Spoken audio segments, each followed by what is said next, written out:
G'day, I'm Neil, and in response to something in the Fantom G users group, I'm just going to put a small little tutorial together on how to use your Fantom as a fairly limited MIDI controller.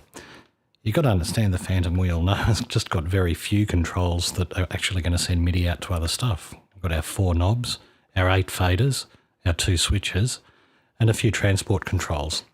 With a bit of mucking around with RPS, we can make the pads send stuff as well, but it is a little bit convoluted.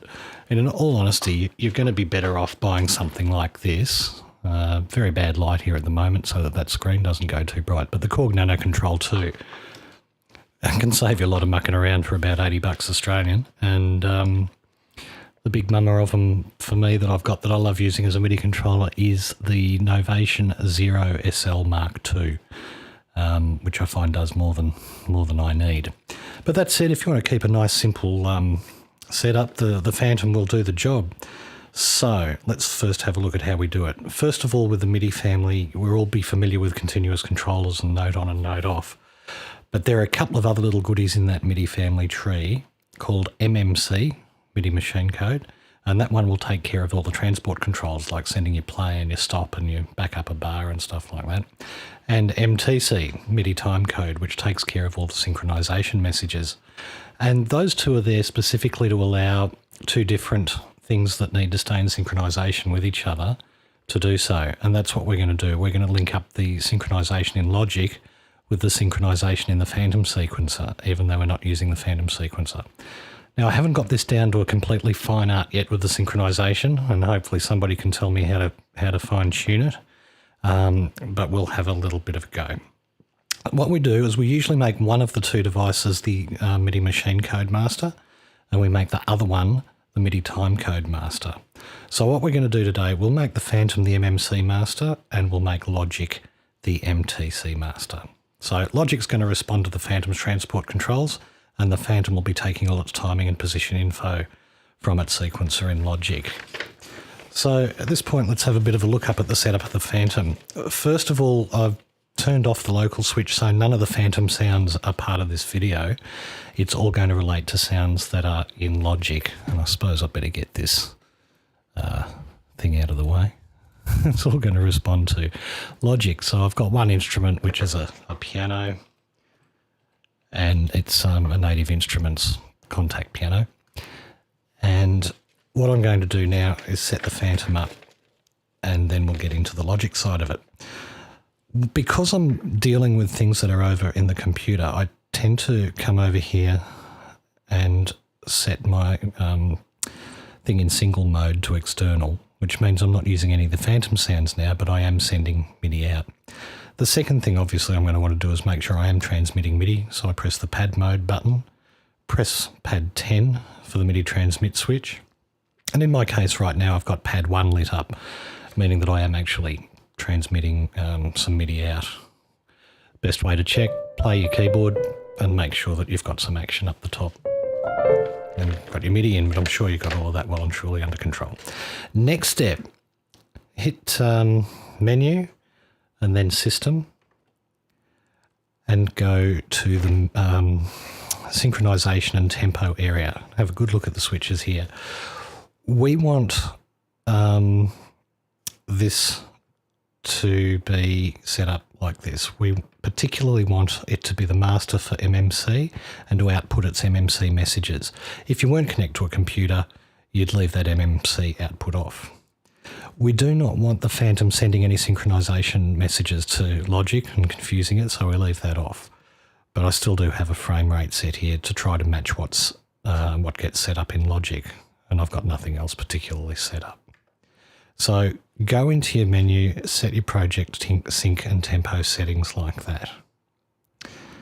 And that should pretty well take care of all of your needs on the Fantom side. I'm just going to have a quick look in. You can see I've got my local switch off, so I'm not making any sounds. In MIDI, just so that you've got a look at it, none of this relates to what we're just talking about, but those happens to be the settings I've got. So if you're having any trouble, go and check those out. But there's your important ones, the MIDI sync and the MIDI master. Now, let's go and have a look at Logic. And in this case, I'd suggest first of all you start with Logic Pro Preferences Advanced Tools and just make sure that Advanced Tools are showing. And I use all of these things, but I don't have a surround sound system, so I'm leaving that out. And when you get Logic by default, it just tends to hide so much stuff. So one of the first things to do is come in and just turn all this on.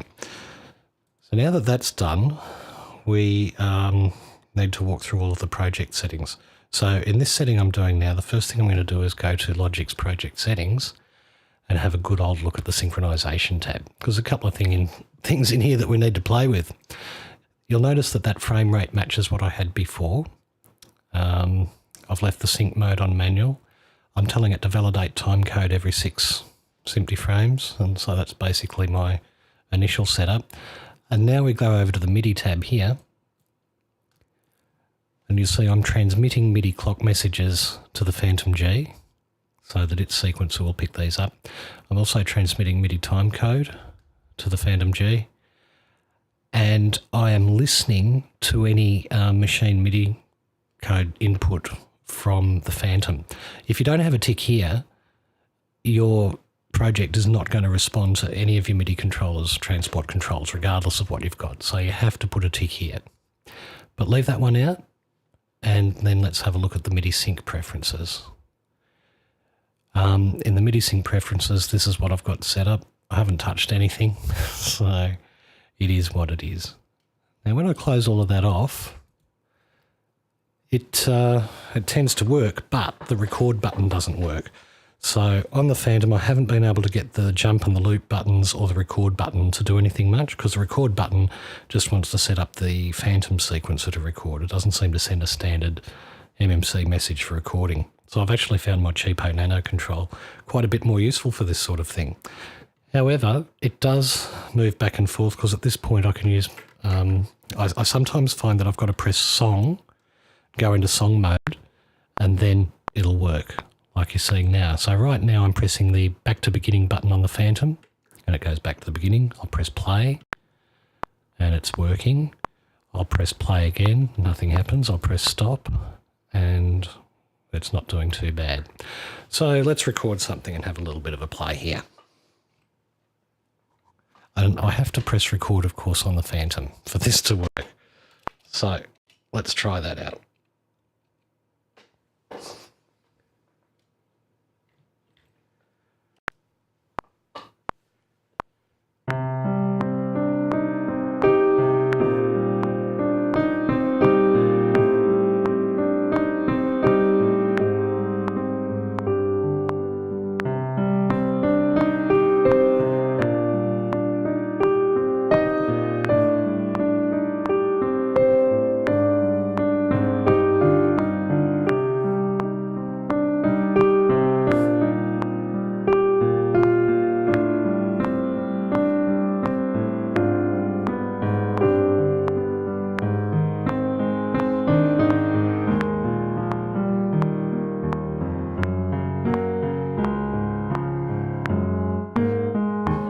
Yeah, obviously getting stage fright. That'll do. There's enough.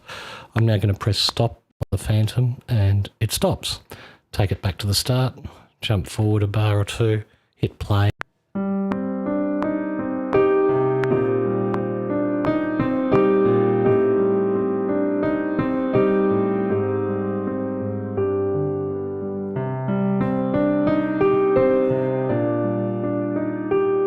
Of course, I have to turn off the metronome there for a moment. All right, it's working. It's going backwards and forwards.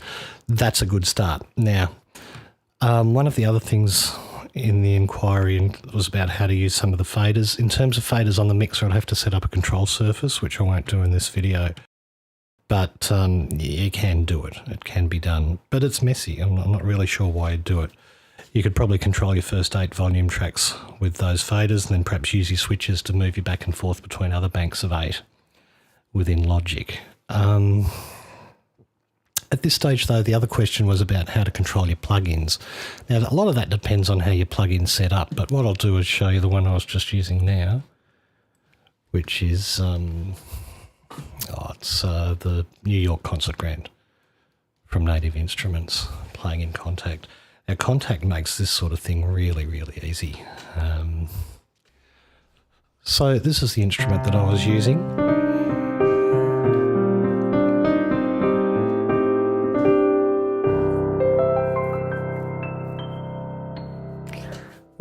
lovely little instrument, but let's imagine that we want to be able to change the amount of reverb.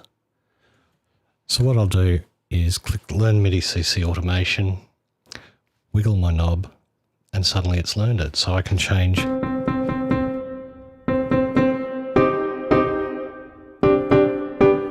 amount of reverb with that to a degree. I might use a different knob for changing the width. So I click, wiggle the knob, now the piano's wide.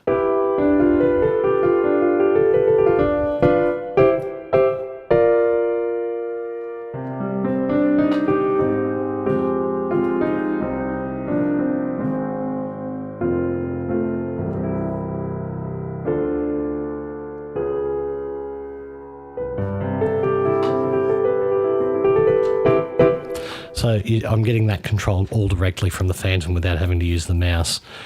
You could do similar things with sliders, like in this case I'm going to choose slider number 3 pretty much at random, right click on my volume, choose Learn MIDI CC Automation.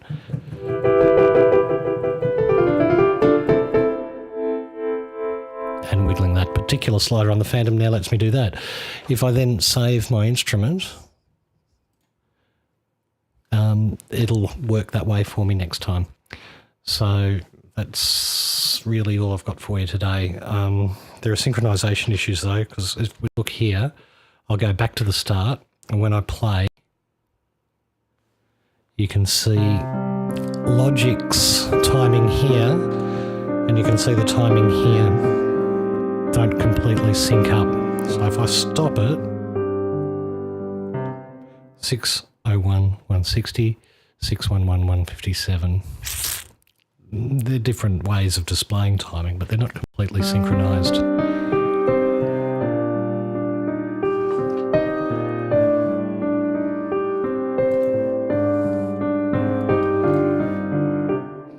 Yeah, anyway, look, I hope that helps. That particular music was, I think, called Velvet Tear, and it's from 1973 or so.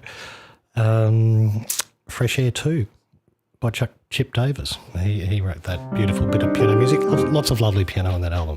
Anyway, I hope that helped a little bit. Sorry about the rambling. It's late at night and I'm late getting this done. If it comes to doing it as a control surface so that you can use the sliders as a volume control and the knobs perhaps as pan controls in Logic, that'll have to be another video.